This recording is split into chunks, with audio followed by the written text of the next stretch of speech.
Thank you very much, Acting Deputy President.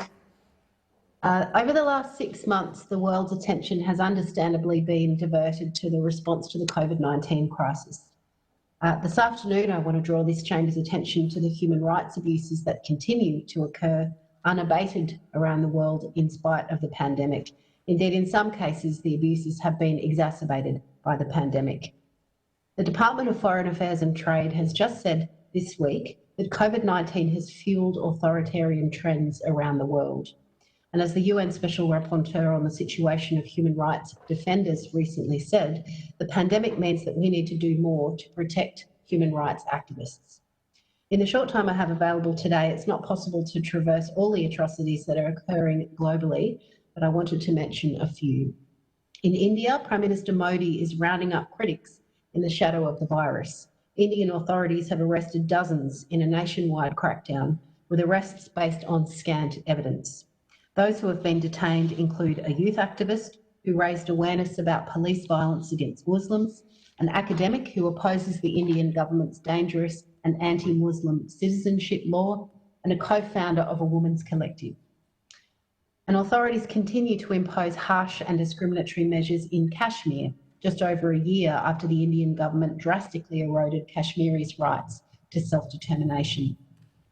To quell dissent and to keep news away from the outside world, it continues to maintain stifling restraints, with widespread detentions and drastic limits to the internet, to name a few abuses. In the Philippines, Duterte's brutal drug war goes on.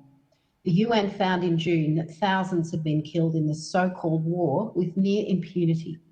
Duterte's government has given police permission to kill.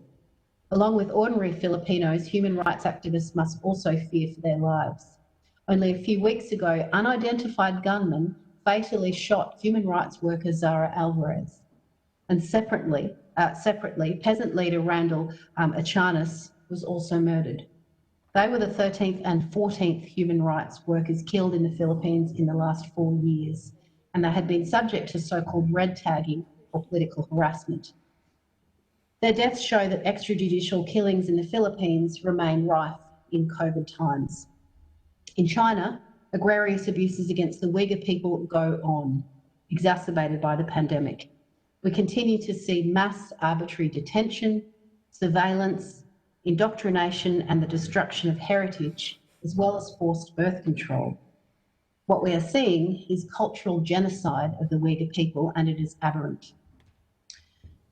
A bit further afield in Ethiopia, the government has begun a crackdown following the killing of popular Oromo artist and activist Hachalu Hundessa. Authorities have detained dozens of opposition members and journalists for prolonged periods, often without charge. Members of the Oromo community in Australia have raised their serious concerns with Greens MPs. Ethiopian authorities must bring credible charges against those detained or release them. And there should be an independent investigation into Mr. Hundessa's killing. The cases I've just mentioned are only the tip of the iceberg. I could go on, but unfortunately I'm limited by time. To this end, I urge the government to actively call out global atrocities and abuses, even as our attention is turned inward to our domestic response to the COVID-19 pandemic. Thank you, Acting Deputy President.